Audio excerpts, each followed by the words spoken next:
You're listening to That Home Loan Hub. I'm Zibuni Salimova, here to make home loans and property investing simple, smart and stress-free. Let's get you closer to your property dreams. Hello and welcome back to the episode of Kunch Cares. Hello, Kunch. Kia ora. So, we've been super busy. The last few weeks, we've been talking about what happens when people want to buy a house. Yeah. We've talked about the first baby steps of getting pre-approval. Mm-hmm. We've talked about them finding a house. Yes. Going conditionally approved. Yep. We've talked about how we take the hand and get them from conditional to unconditional, meaning they bought a house. And then we talked about the step between unconditional to settlement. Mm-hmm. Now, they've settled, they've got their keys, they moved their furniture. What happens then? Exactly. What happens? So we call that post-settlement.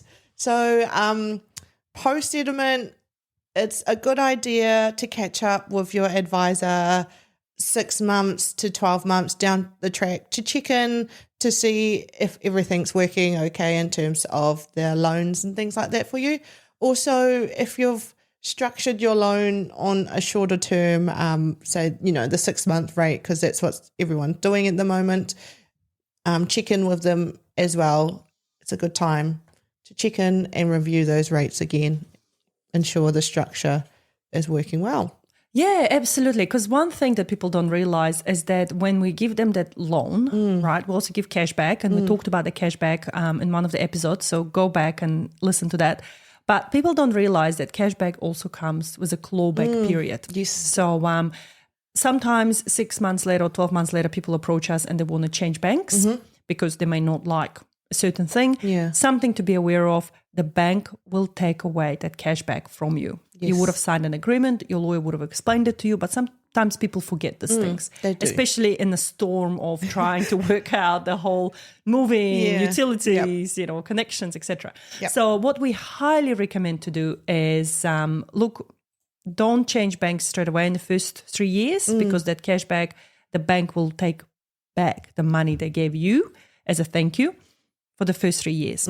However, if you really need to change, then we can get you new cash back from somewhere else. Yep. But when you change from bank to bank, there's usually a lawyer fee to do that. Yeah. So you got to weigh up your options of pros and cons, whether it's worth it or not. And the other thing that people also don't realize we do is it's not a goodbye. When you get into your home, it's not a forever goodbye. We actually buy your side for the duration of your mortgage. Yeah. And as you say, 6 months later, they might come back to us. And this is where we sit down and we talk about further strategies of how to pay down your loan faster. Yep. And this is where people are already a little bit more settled. They understand that they've got, the budget sorted. So they know the rates, cost, that's council rates I'm talking about, insurance cost across the house, life, etc. They understand how much it's costing them to run a house. So then they're actually in the mindset of, okay, I figured out my budget expenses. Yeah, I've done the adulting. Now what's next? What's next? Yeah. So yeah, it's never a goodbye. If you had a good experience with your advisor, I would highly recommend go back, have a checkup with them. And look, sometimes we get busy as well as advisors. So we sometimes don't have physically the time to follow up with every single client. Yeah. Unless, some advisors have really cool automated bots that might send you an email. We like things personal here, but we might drop a ball somewhere. Yeah. We might not be able to follow up with you in 6 months' time. Don't be shy. Reach out back. Reach out to us. And then we'll sit down with you and talk about it. We like to be honest and we like to keep it real. And this is why we're confessing. That, we're all human. We're not always good at that chase. So chase us. Yeah. Yeah. Chase us, because especially if you had that good experience, you might as well go back. And in the last 7 years of being a franchise owner, I've seen same people come back over and over again. Every time they need to get a top up, every time they need to upgrade their house or buy more houses. It's awesome to be dealing with the same people, because what happens is when you deal with us, we remember you. We know who you are. We know your situation. You're not just a number to us, like back in the, Like at the bank. The bank. I didn't want to say that. But we remember who you are. And that's the point of difference when you're dealing with the advisor, good advisor, versus, just anybody. Yeah, it's always a good time to check in, chase us, also, you might be in a position to go to the next property, or you might want to just see where you're at. You might want to upgrade your property. I mean, not in 6 months' time or 12 months, but who knows? Or you might want to invest in property, and your advisor is the best person to catch up with for that. Yeah, absolutely.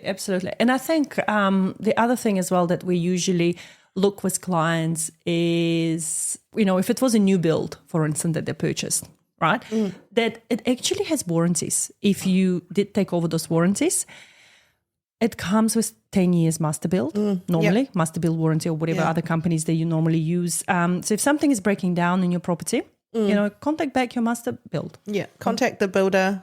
And they should be able to come back and fix it. And this is an advantage of buying a new build, usually. Yeah. And I've experienced it firsthand in my current home. There have been few things that needed to be fixing.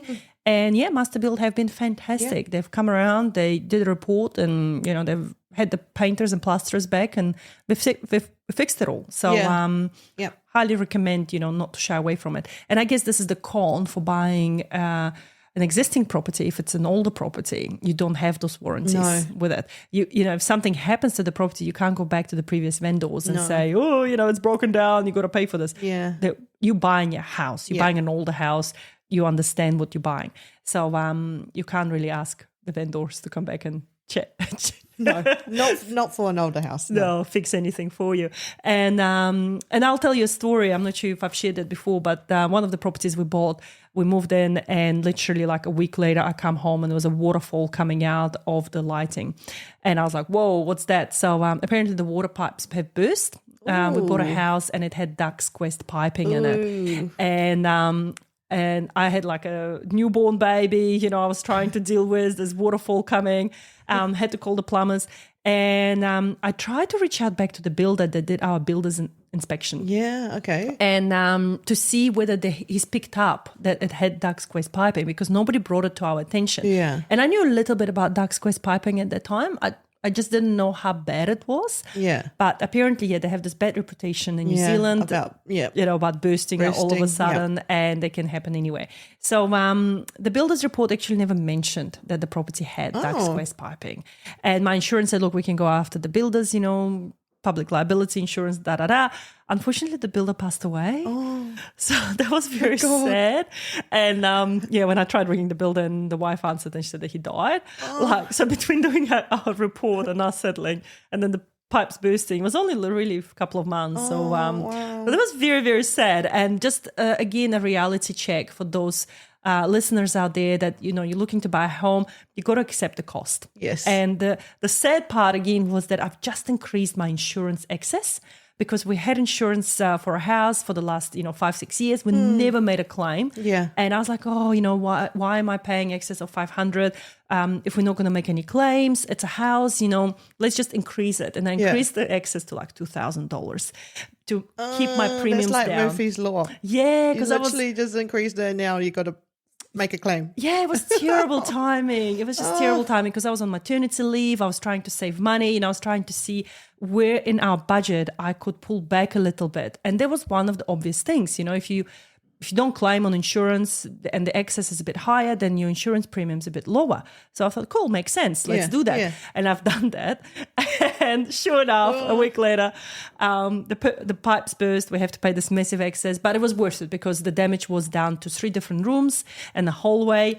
And they had to come in, dry all the carpets, put us up in the hotel twice. Wow. Because I couldn't go with a newborn, stay at home while they were repainting and plastering and things like that. So that was a fun experience. But something, I guess, for me now to share with you guys is that...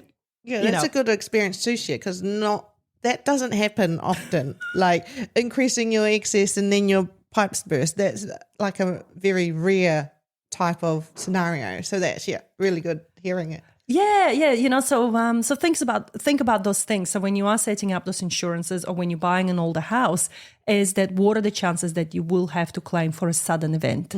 It doesn't cover gradual damage. And again, we'll do a whole episode on insurances separately. What's a gradual damage versus sudden, event. But just to keep in mind for you guys is that the post-settlement, keep an eye on your house, make sure that you are looking after it. because insurance is there for you, but there might be other things that, you could be in charge of.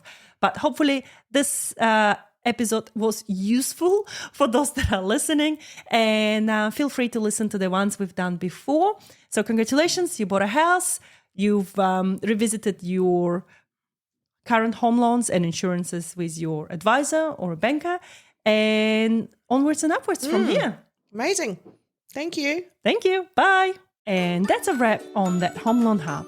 Don't forget to hit subscribe and join me next time for more property tips and tricks. Your next smart move starts here.